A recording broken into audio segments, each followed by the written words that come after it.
Good morning. Welcome to Allen Avenue Unitarian Universalist Church's in-person and online worship. Whether today is your first time here or you've been coming for years, we're so glad you're with us. My name is Erica Bartlett, my pronouns are she and hers, and I'm the chair of the worship committee. We are a growing community that transforms lives through the power of love. Our mission calls us to celebrate diversity, encourage spiritual growth, and promote social responsibility while we travel on and care for the earth. A special welcome to those at home on Zoom who are joining us today. If you're attending for the first time, please go to our website and fill out the welcome card so we can know more about you. This morning's service about nursery rhymes is presented by Allen Avenue's Worship Committee. Lay-led worship is a tradition at this and many other Unitarian Universalist societies. Here at Allen Avenue, the Worship Committee either sponsors or presents one such service a month.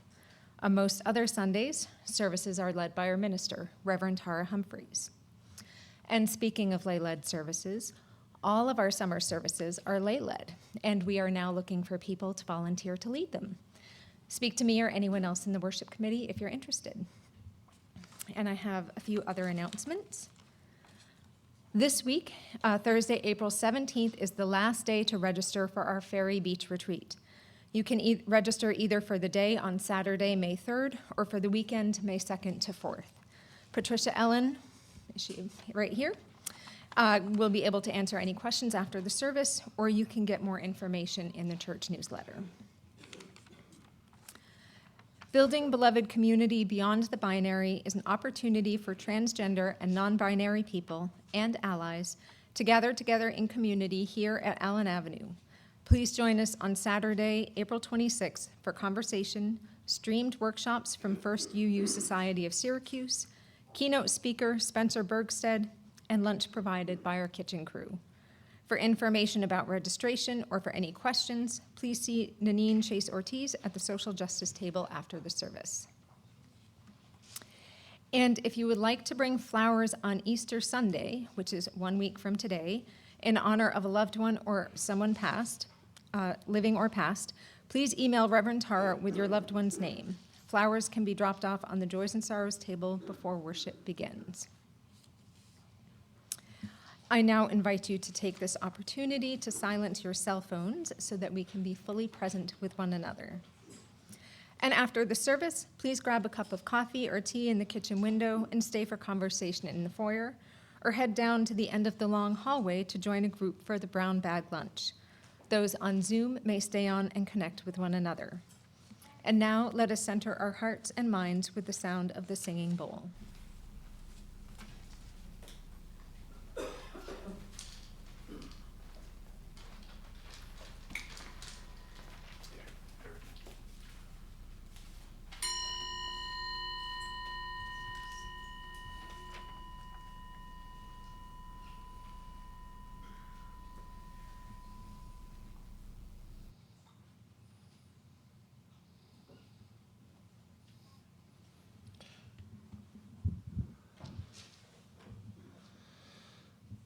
Call to worship this morning is Weavers of One Story by Leah Ongiri.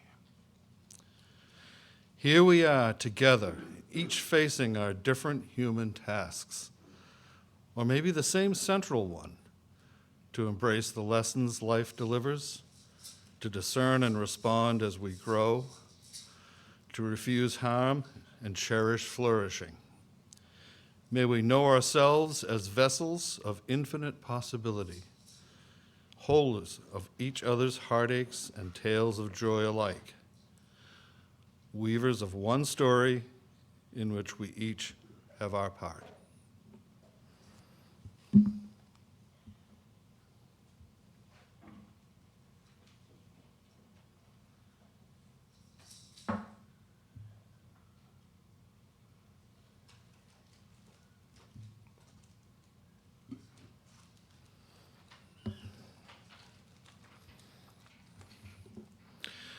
To face the world's shadows, a chalice of light.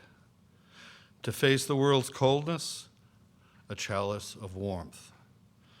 To face the world's terrors, a chalice of courage.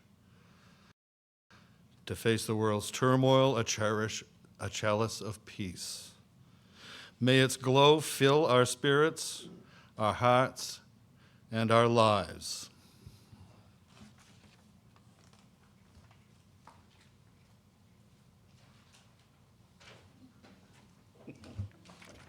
And one more thing. Please stand as you are able to sing the first hymn of the morning, number 361 in your hymnal or up on the screen.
Hi, I'm Susie Hubley, and my pronouns are she, her. And I'd like to talk about the nursery rhyme that opens with "Hey diddle diddle." How many of you know that nursery rhyme? Thank you. It tells a story about a moon, a cow, a cat, a fiddle, a little dog, an dish and a spoon that were somehow alive and capable of moving.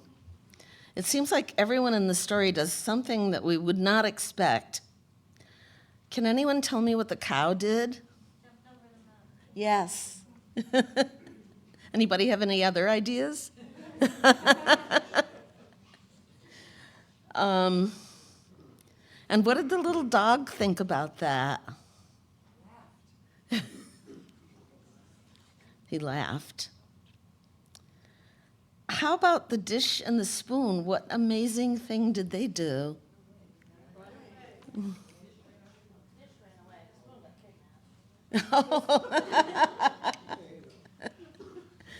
I guess it did. So here's how the nursery rhyme goes. Hey diddle diddle, the cat and the fiddle, the cow jumped over the moon. The little dog laughed to see such a sight. It says sport. The stuff I looked at said sport, but I learned it as a sight. The little dog laughed to see such a sight, and the dish ran away with the spoon.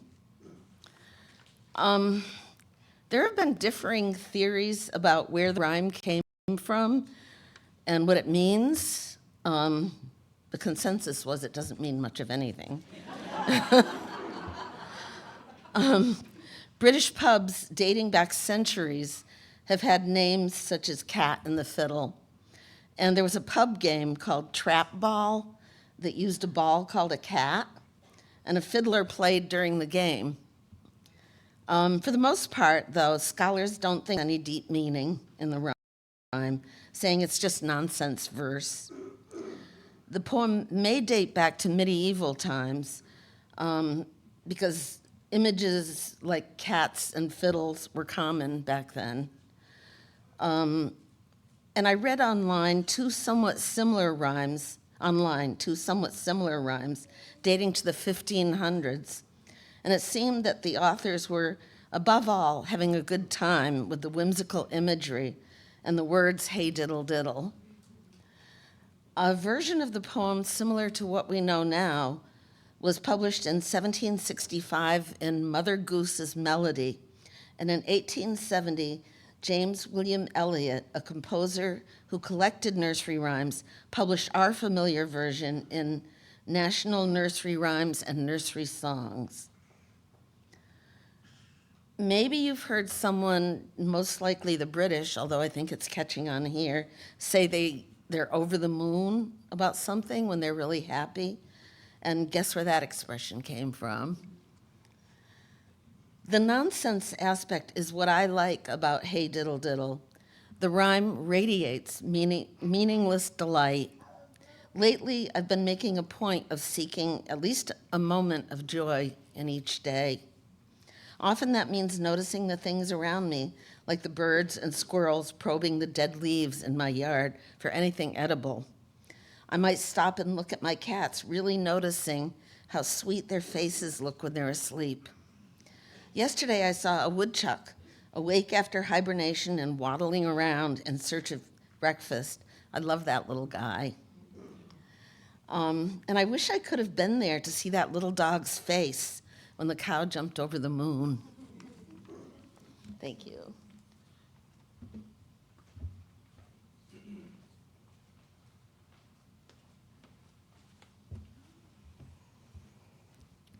In a few moments, some of us will leave the sanctuary to go to religious education programming, where we're working with the value of equity, and we're thinking about our identities and what's important in our families and creating our own museum about that.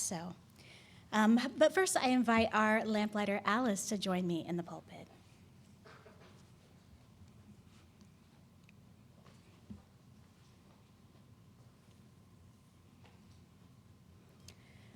The lamplighter is entrusted to transfer the light of the sanctuary chalice to the lamp and then go forth to RE spaces where they will light the chalice there.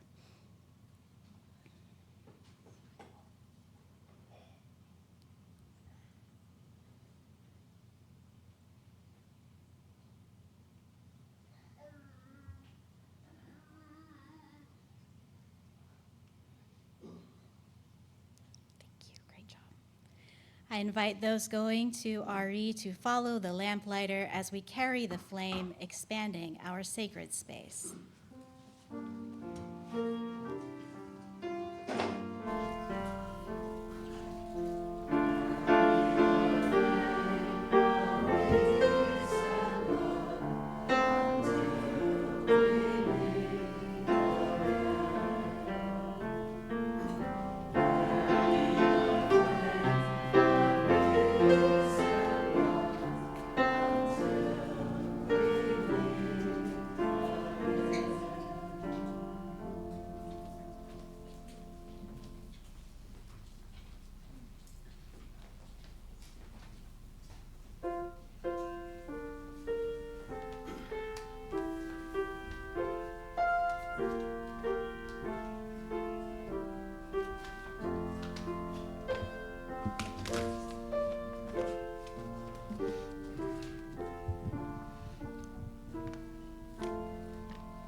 Good morning. I'm Rick Kimball, a member of the worship committee.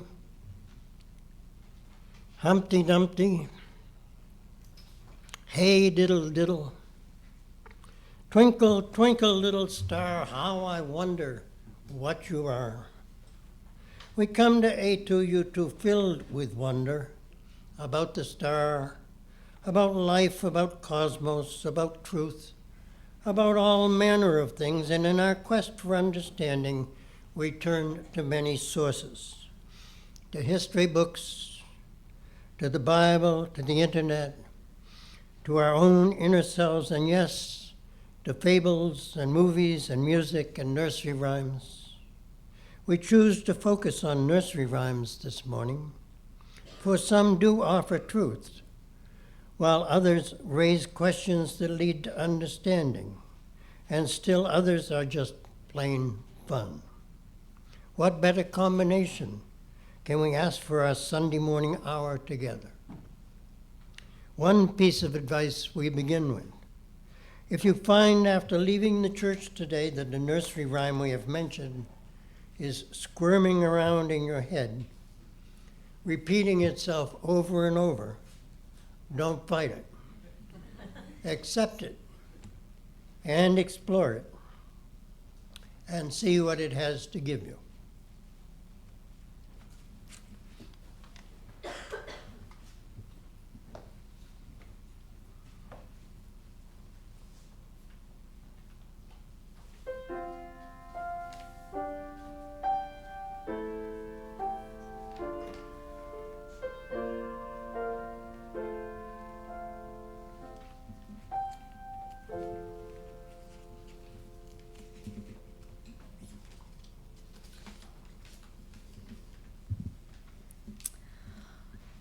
My name is Erica Bartlett, and I don't remember learning nursery rhymes as a kid, though I suppose I must have, because I'm familiar with many of them.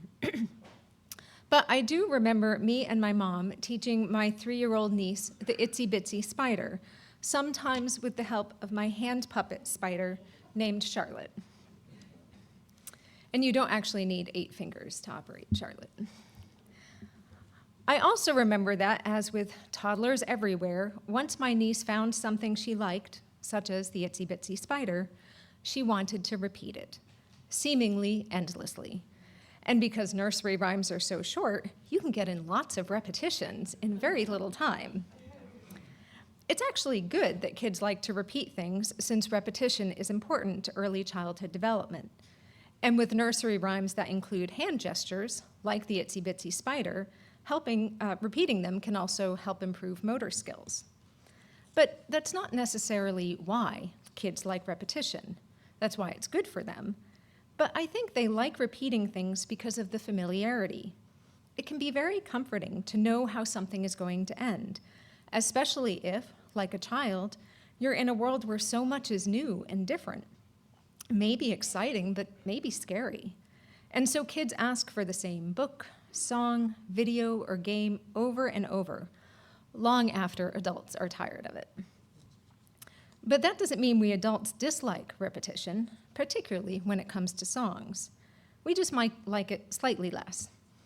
Oliver Sacks put it this way in the book Musicophilia, quote, "There are inherent tendencies to repetition in music itself. Nursery rhymes and the little chants and songs we use to teach young children have choruses and refrains.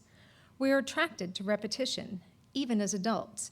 We want the stimulus and the reward again and again, and in music, we get it." End quote. Personally, I found that in this challenging time in our country, I've also been reaching for the comfort of the familiar, though in my case, it's not nursery rhymes. I've been listening to more music, but I've also been rereading some favorite books and authors, and I've started rewatching Star Trek Deep Space Nine. I find it helpful to be reminded of a better vision for humanity and to know how things will end, even if it's not always happy. Nursery rhymes don't always speak to a better vision of humanity. They can be rather dark, in fact, but they are at least a known quantity, which is more than I can say for the current state of the world. So if you, too, find comfort in revisiting old favorites, know there's a good reason for it.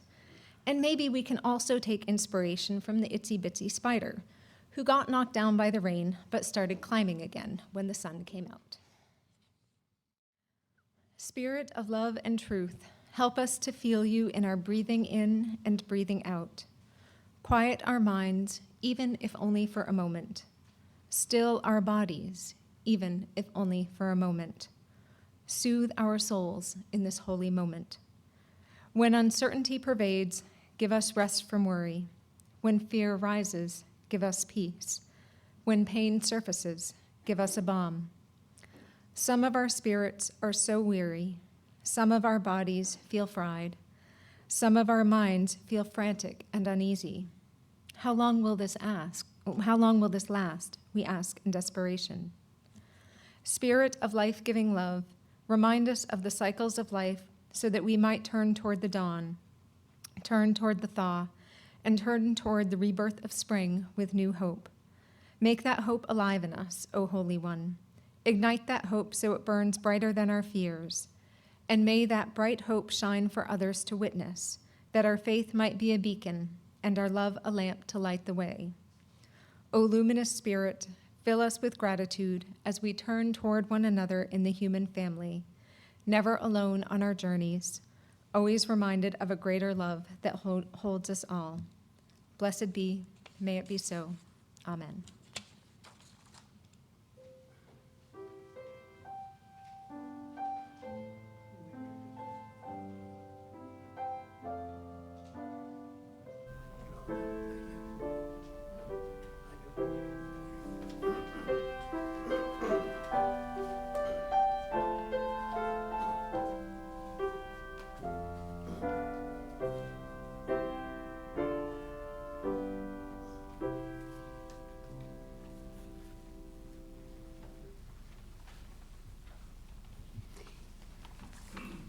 Hello, I'm Anna Noyes-Benoit, and a member of the Worship Committee. My piece is called Rockabye. According to the National Literary Trust, nursery rhymes in the early years are extremely valuable to support language development and communication. They report that rhymes prepare children for reading and writing as well as building confidence.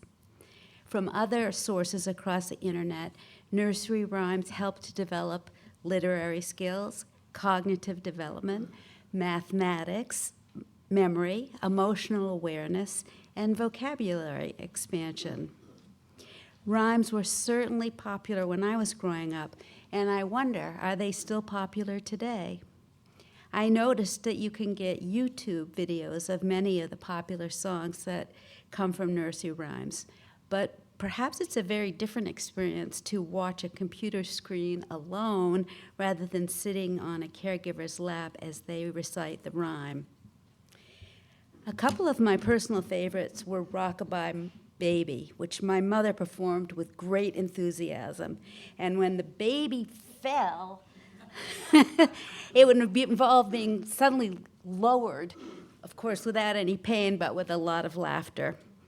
Another favorite of both my mother and my grandmother was Ride a cock horse to Banbury Cross and see a fair lady upon a fair horse. With rings on her fingers and bells on her toes, she shall have music wherever she goes. This was done very rhythmically while bouncing on the caregiver's knee.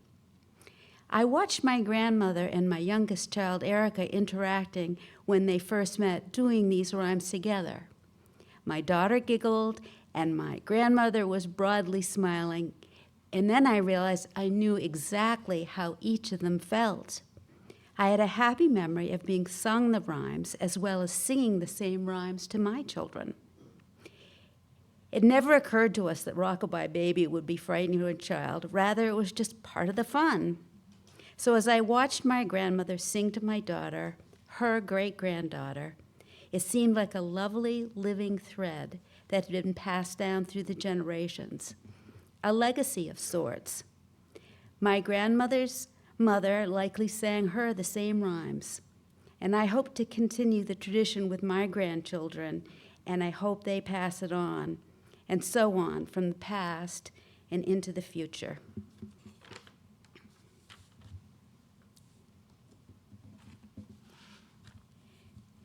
Now is the time in our service as we engage in the spiritual practice of generosity.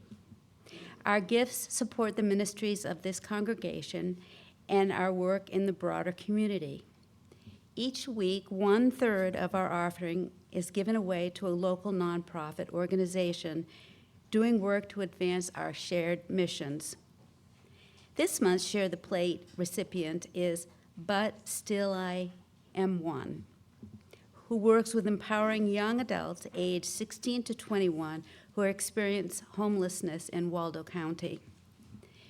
Donations can be made now as the basket is passed, or through the donate button on our website. If you're a member or on Breeze, remember to make a note that your gift is for Shared the Plate. If you are visiting for the first time this morning, please know that your presence is your gift to us. At this time, the offering will be collected and gratefully received.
Hello, my name is Leslie McConnell, and I'm a member of the worship committee.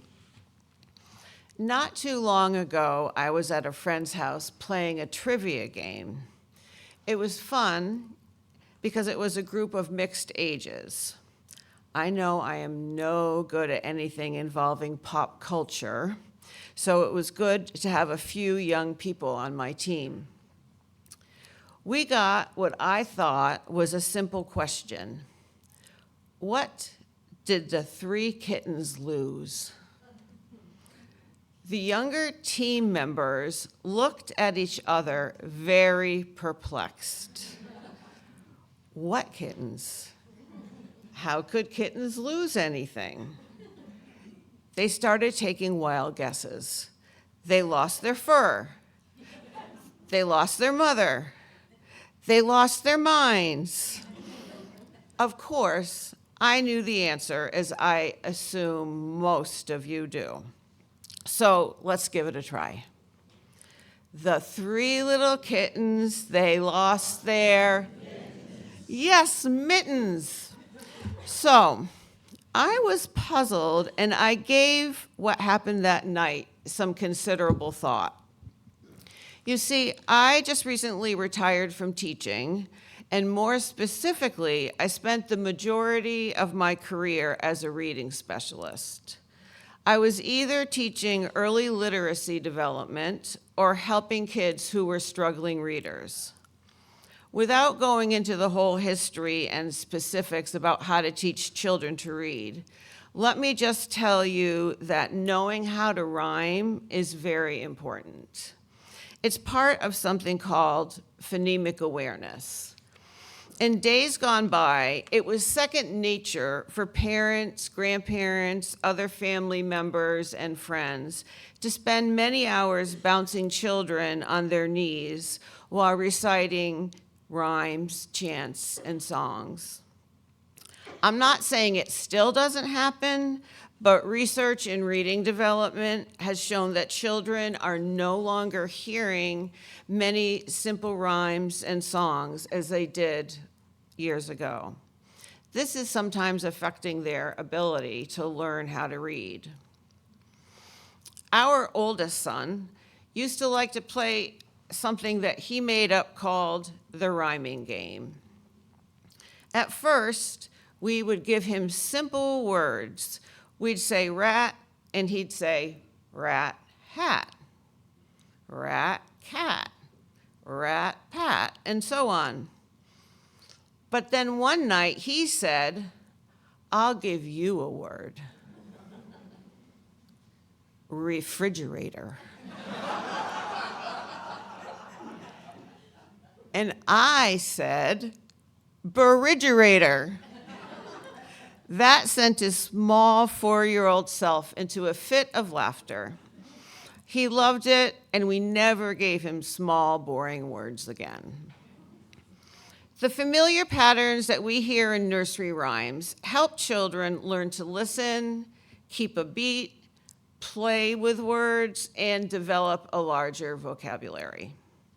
Besides being just plain old fun, it helps instill in them a love of words and language.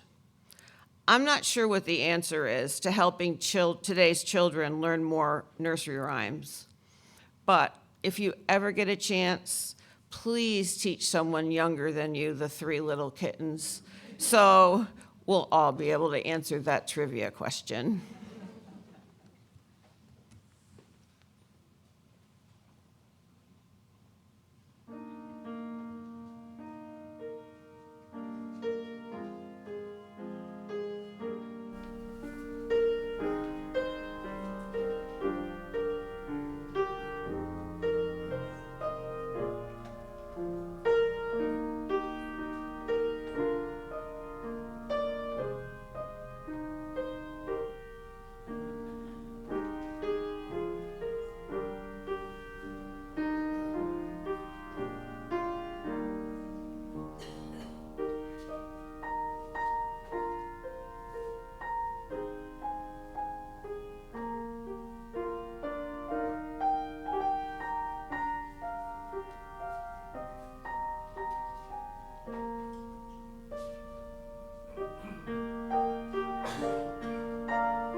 Sing, sing, higgledy-piggledy, higgledy-pie.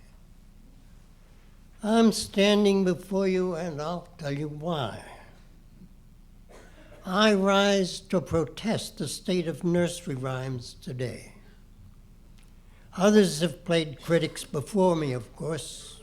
Some have decried the bloody nature of several such rhymes, such as Who Killed Cock Robin?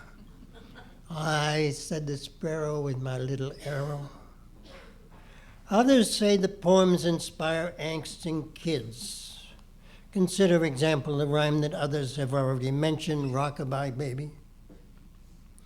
When the bough breaks, the cradle will fall, and down will come baby, cradle and all. How's that for a happy little bedtime song? And some have found political meaning in the rhymes. Think of Humpty Dumpty, the anthropomorphic egg, who may have been a stand-in, or is it a sit-in, for King Richard III of England. Hey, I wonder if Humpty Dumpty built that wall he was sitting on, and if Mexico paid for it. Anyway, my gripe is my own, and it's different. I protest that the nursery rhymes we know are old and meant for kids, and often intended to lull them to sleep. But what about us contemporary adults? We need nursery rhymes of our own. Rhymes not intended to lull us to sleep. We need to stay wide awake in today's dangerous world.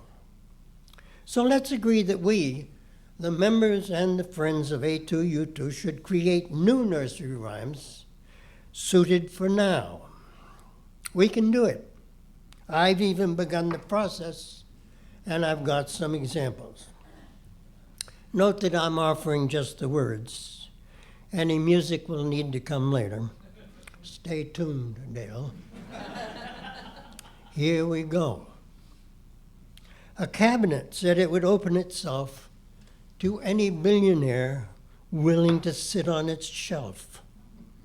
Beside hairy fruit moths and maybe an elf, or a green slimy dingbat grooming its pelf. Each billionaire shouting, "I love mostly myself." See, it's easy enough. Here's one about a tech-savvy kid. When a kid approached an AI and sneakily asked it, "May I?" the AI replied with a negative no, because the AI had a way to know what mom and dad had said. That denial made the kid see red, so it unplugged the all-knowing AI, this time without no "may I," threw all dumb caution to the wind and delightedly grinned, then sinned.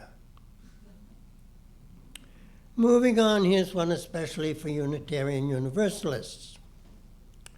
A searching, seeking UU cast a bright red, twirling yo-yo far into the cosmic air. But them UU cried out boo-hoo when the yo-yo flew back stamped no-no, 'cause the answer wasn't there. Then our searching, seeking UU drowned their failing yo-yo in some cocoa, but the cosmos didn't care.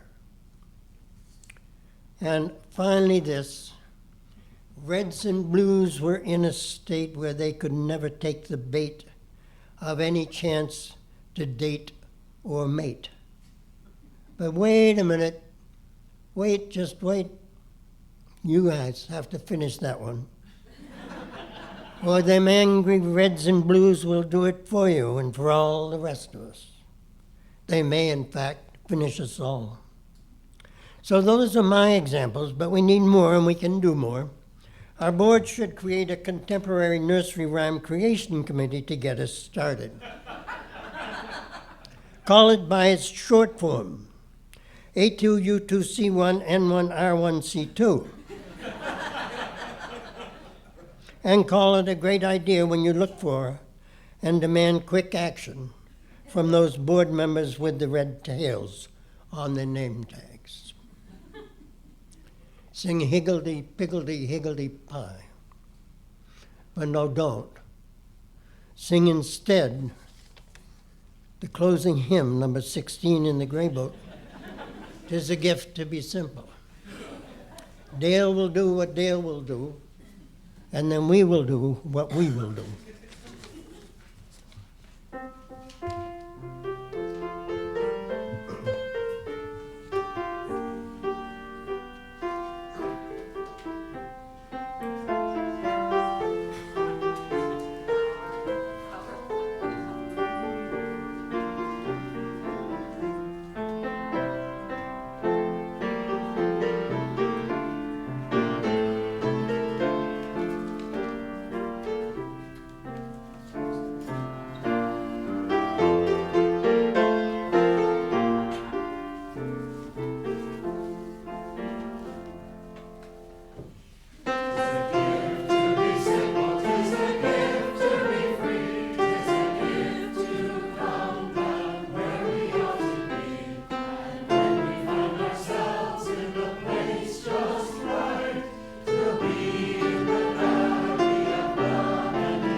These are our closing words. Use Our Inner Lights by Amanda Alice Houlihan. Together we have enjoyed the warmth and beauty of stories of this flame and of this special community. As our chalice flame is extinguished this morning, we can still remember that its glow is carried within us. We can use our inner lights and this flame to kindle new sparks throughout our lives and in the world. May the spirit of peace and togetherness bless your lives.